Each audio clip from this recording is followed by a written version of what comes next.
So how to start farming basically without a lot of money. I mean, it's hard when you're trying to start, especially if your family doesn't have a farm that they can hand down to you. So land is one of the most expensive things other than tractors. Land, I can either look at renting it, leasing it, or I could buy it. And if I buy it, I can either get a mortgage, have cash, or fundraise. If you're looking at this, you probably don't have a lot of cash. So one of the things I looked at was I wanted to buy land to grow a crop. And I went to my wife and I said, hey, I'm thinking about doing this. I'm going to spend $100,000 and buy some land. My wife's like, no, that's a horrible idea. Don't buy land a couple hours away because you're going to be driving back and forth too much. So I said, all right. Then I started talking to a couple of people and we're going to fundraise. And I had about $70,000 worth of money that people were willing to put in towards me buying the land to be partial owners. And then my wife said, no, it's going to be too successful. I don't want you paying out all that profit effectively to all these different people. Try to figure out a way that you can keep it, but don't buy the land. So then what I did was I went to a local farmer and I, for many months, spoke to him, his family, and then we sat down and we figured out a contract, negotiated terms for a rental agreement over a 10 to 15 year period. And I ended up just renting the land and then growing crops on that. And there are also tax advantages to people that help out starting farmers the first couple of years. You're going to want to think about what crop do you want, and that's going to tie back into the land and the climate that you're at. Whatever you do, don't fight nature. If you're in an area that doesn't have a lot of water, don't grow a crop that needs a lot of water. Otherwise, you might be in the southwest, and then you find that you need irrigation, and then they cut off the water rights to your farm because basically it's a drought. If you want to grow fruit trees or anything like that, you need to have a certain number of chill or cold hours during the winter season, or else they're not going to set fruit in the spring and summer. I live in Pennsylvania. It rains about every 3 days, and it gets to about 95, 100 degrees Fahrenheit and goes down to about 10 degrees Fahrenheit. We have a lot of clay, we have a lot of rock, we have a lot of forested areas. So we have pine and we have deciduous hardwood forests. So those are a couple things to keep in mind. Going back to that crop, I wanted to think about everybody in my area grows corn, they grow soy. Not too many people grow goji berries, ginseng, saffron. Some people grow asparagus and strawberries. And then I was thinking about, well, if I don't have a lot of people to help me and I don't want to have to pay for a bunch of equipment, well, if I want corn, I'm probably going to have to pay $500,000 between combines, tractors, trucks, trailers, silos, and other things like that, equipment-wise. And I'm going to have to store it and all kinds of things. I don't want to have to pay for tills and plows. The other thing with corn is it's going to probably produce maybe like $700-800 an acre of revenue. Half of that's going to be about profit, and about half of that's going to just be costs, like cost of land, fuel, things like that, and the equipment and seed and fertilizer and herbicides, pesticides, that sort of stuff. So you really need a lot of land. I grew up on a 500-acre farm. You need a lot of land to actually make this worth doing because there's a huge upfront investment and basically interest rates are pretty high. So then I was thinking soy. Soy is going to be something similar. Goji berries, that's going to be more local. That's going to be a lot of hand picking. Ginseng, on the other hand, you can get $100,000 to $300,000 an acre on ginseng. It doesn't take a lot of land. You don't really need a lot of equipment.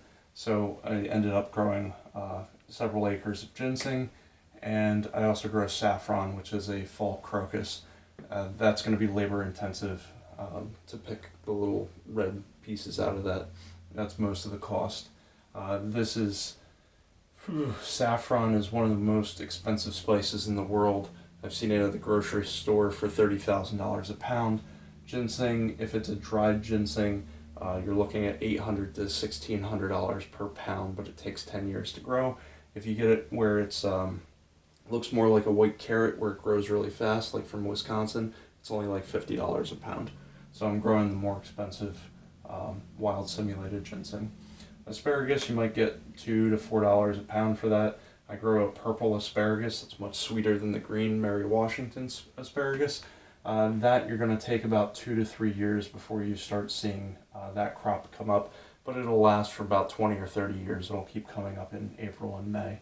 And then strawberries, you can get a June-bearing strawberry or a ever-bearing strawberry that starts, late May through frost. But if you want to, you can grow asparagus, which you harvest in, that April-May time frame.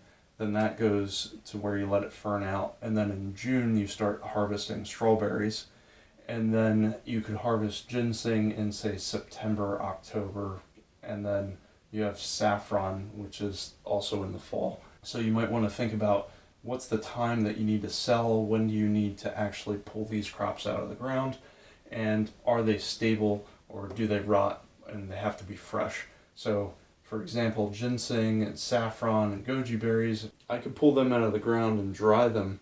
I don't have to sell them that week, that month, or it could be a couple of months, so I can sell that and I'm not in a rush.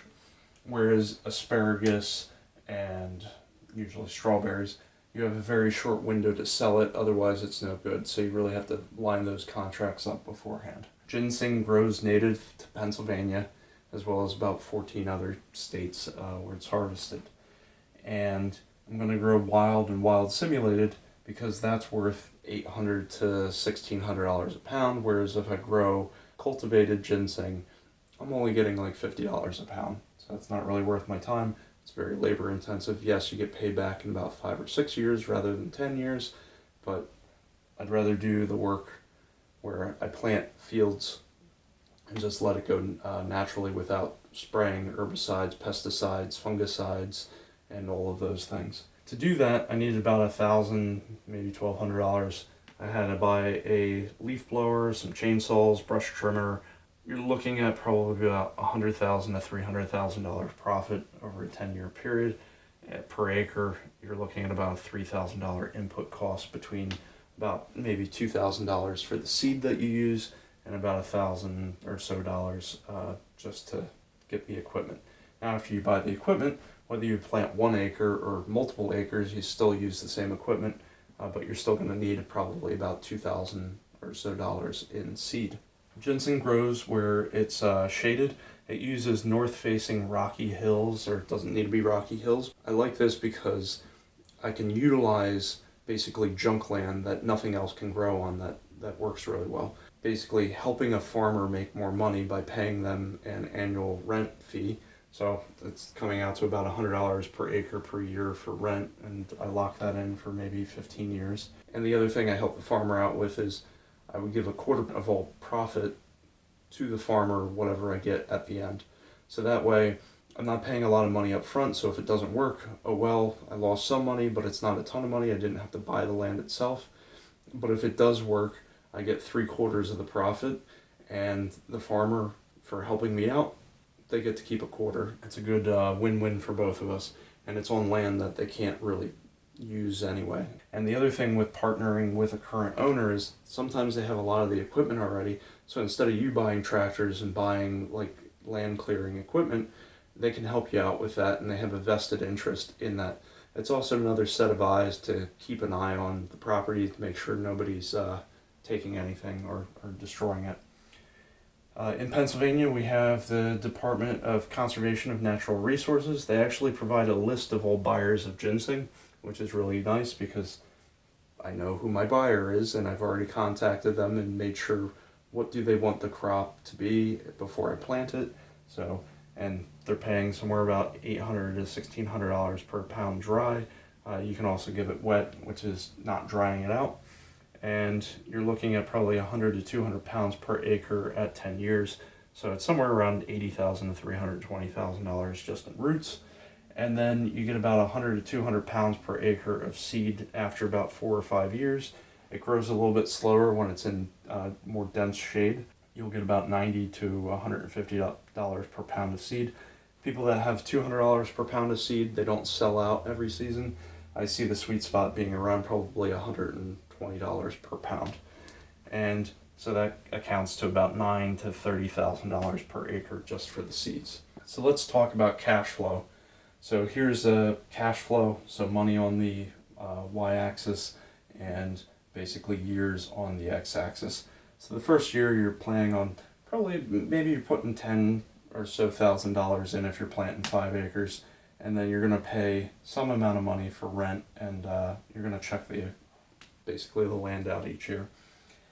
And then after about 5 years, you can start harvesting seeds and selling those. So that's where I'm getting that basically 9 to 30,000, which would be in these years. So at 10 years, what you're looking at is harvest. You're looking somewhere around $350,000 between the roots and the seeds on the high end, and you're probably looking at somewhere around $100,000 on the low end. And I'm looking to plant around 20 pounds of seed per acre, and with that, I'm assuming that about 70% of it will die, and I get 1 plant per square foot, and that's where I'm getting all these numbers from. So there's something when we look at business, and we'll look at SWOT, if you ever heard of that: strength, weakness, opportunities, and threats. So the strength for ginseng is basically a native plant. It uses underutilized junk land effectively, so you don't need to pay premium amounts of money for that specific land up front.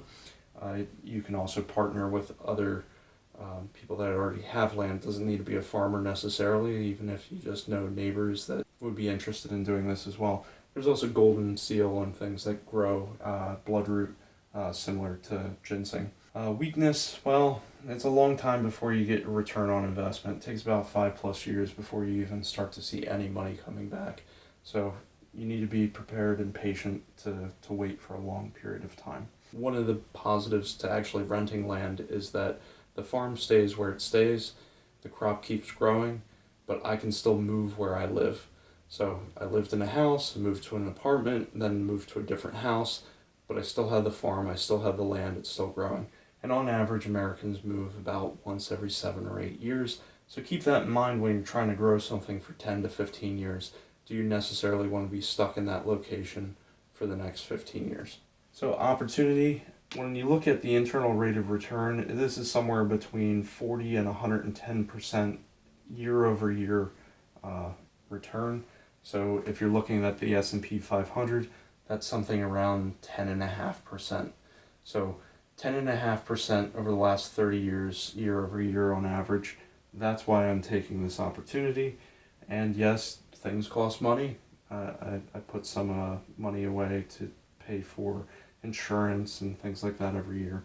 But I think this is a better rate of return than anything I can get in the stock market. And at least I have some power over it. So threats, well, people like to steal stuff, especially when they know how much money it's worth. You could always have a forest fire, tornadoes, hurricanes, drought. You could have grubs, wireworms, voles, mice. Mold is the big one. I would say the two that I'm most concerned with is theft of it as well as mold. Because if it starts to mold, it pretty much you're going to kill it off. So that's why you want it on a nice north-facing slope. If it gets too much sun, it dies. If it gets too much water, it molds. If it's too dry, it dries out. So you need a nice layer of mulch and leaf litter to keep it moist, and you want it well-drained soil, but you want it kind of loomy, where it's rich soil. It has about 4,000 pounds of calcium per acre. So I work with Penn State University. I'll send soil samples out to them, and then within their lab, they'll look at all the nutrients like the magnesium, the phosphorus, the nitrogen, the calcium, things like that, as well as pH. And that might only cost $10 to $20 to get that tested in multiple locations throughout your fields. And you need to grow this crop specifically under deciduous hardwood forest. The reason for it is basically the leaves hit the ground, they have lots of calcium in them, and they need to keep that soil moist enough that it doesn't dry out. But you have a slope, so any excess water drains off. You don't want this in a bog or a swampy area. My total I need about 1,600 hours of physical labor for this across 5 acres. And that's divided over about 10 years. A lot of that's upfront, and as well as harvesting, it's a lot of manual labor. You're looking at probably 90 pounds of seed going in. Let's call that $9,000 to $10,000. Minor equipment at $1,000. You have your land rent over a 10-year period at $500 divided over 5 acres. And then I have insurance that's around $400 per year. So all in, I'm looking at $20,000 invested over a 10-year period. If you look at that, I'm risking $20,000, and the potential reward, if I get the 300,000 plus per acre, it's well over $1.2 million. Now, I'm probably not going to get 1.2 million. I think it's probably about half of that. So let's call it $600,000. If I give a quarter of that basically to the farmer for their help throughout this period, that leaves me with $450,000. The government comes in and takes about half of that, so I'm ending up with about $225,000 basically profit post-tax for a $20,000 risk. So that's not bad. And if I want, I can buy, a truck and some other things and equipment, so I don't have to pay as much in taxes and reinvest that into the farm. That's what I did. That's how I started farming. I didn't have a ton of money, 7 years ago. $500 a year for land rent is not that bad. And then a couple $1,000s here and there just for the seeds. And I would just start planting. And now somewhere in this range. So I haven't made profit on it yet, but it's producing seed. So what I'm doing is, instead of paying somebody else for the seed, I've been taking the seed and planting it elsewhere on the farm to get more acres under cultivation. And effectively, I'll have a harvest, and then next year I'll have a harvest, and 10, 11, 12, 15 years down the road, I'll be having more consistent harvests. Anywhere this crop is growing, basically when it drops seeds, more of the plants start to grow. I cover a lot of financial topics, such as how to make more money, how to save money, how to invest, as well as how to be an entrepreneur and start businesses. This was actually a video request from a viewer. If you have another request, please put it in the comments below and I'll address them over time. So thank you for watching, and please subscribe. Have a great day.